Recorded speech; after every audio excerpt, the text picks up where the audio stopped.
అందరికీ హాయ్ అండి. Welcome to Kavyasri kitchen. ఈరోజు మన కిచెన్లో చూపించబోయే రెసిపీ పెసరపప్పు చారండి. ఈ చారు చాలా టేస్టీగా ఉంటుంది.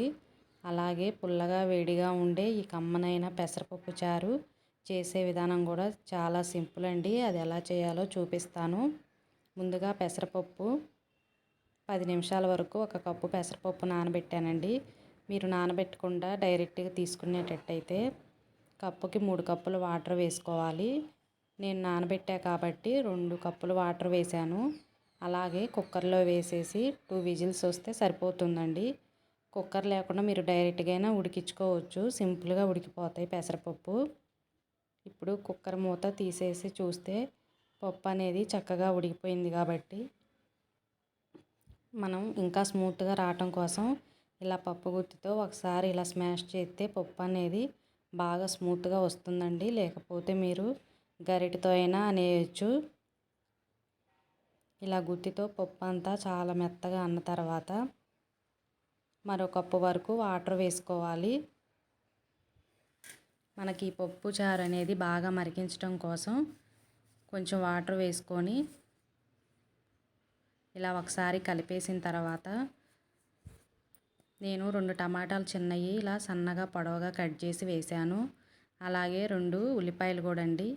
మనకి ఉల్లిపాయలు టమాటా అనేది ముద్దకి తగులుతుంటే టేస్ట్ అనేది చాలా బాగుండిద్దండి. అలాగే ఒక 4-5 పచ్చిమిర్చి ఇలా చీలికలు వేయండి.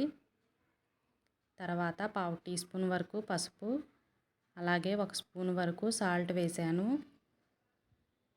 ఇలా చారు కాగేటప్పుడు ఇలా పచ్చి కరివేపాకు వేసుకుంటే టేస్ట్ అనేది చాలా బాగుండిద్ది. ఇలా పచ్చిది వేసేసేయండి.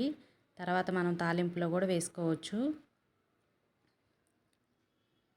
ఫైనల్గా మరో కప్పు వాటర్ వేసుకొని ఒకసారి కలిపేసి నిమ్మకాయ సైజ్ అంత చింతపండు నానబెట్టి ఆ గుజ్జు అనేది వేయాలి.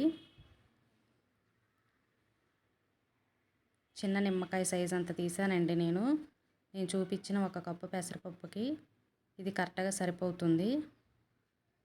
ఇలా చింతపండు కూడా వేసేసి ఒకసారి కలిపేసి టేస్ట్ అనేది ఒకసారి చూసుకోండి. సాల్ట్ అనేది సరిపోతే మరి కొంచెం వేసుకోవచ్చు. చూసారు కదా, ఇలా చూపించిన విధంగా అన్నీ వేసి స్టవ్ ఆన్ చేసి ఈ చారు అనేది బాగా మరిగించాలి.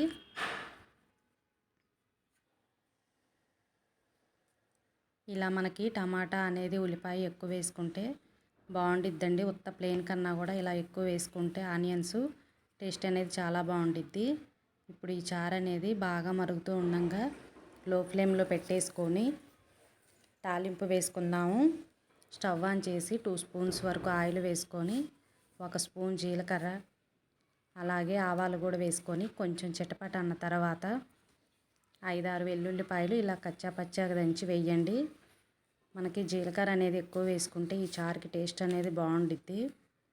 అలాగే 3 లేదా 4 ఎండుమిర్చి కూడా వేసుకొని కొంచెం ఫ్రై అయిన తర్వాత కరివేపాకు వేసుకోవాలి.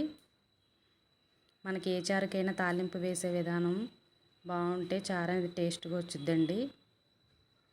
ఇలా కరివేపాకు చిటపట అన్న తర్వాత ఈ మరుగుతున్న చారులో వేసి మరో 5-6 నిమిషాలు లో ఫ్లేమ్లో చక్కగా మరిగించి కొంచెం దగ్గర పడిన తర్వాత కొత్తిమీర జల్లేసుకుంటే కమ్మగా ఉండే పెసరపప్పు చారు రెడీ అయిపోతుందండి. మరీ పలచగా కాకుండా మరీ తిక్కుగా కాకుండా చూపించిన విధంగా ఈ చారు అనేది ప్రిపేర్ చేసుకోండి. ఈ వీడియో నచ్చితే లైక్ చేయండి.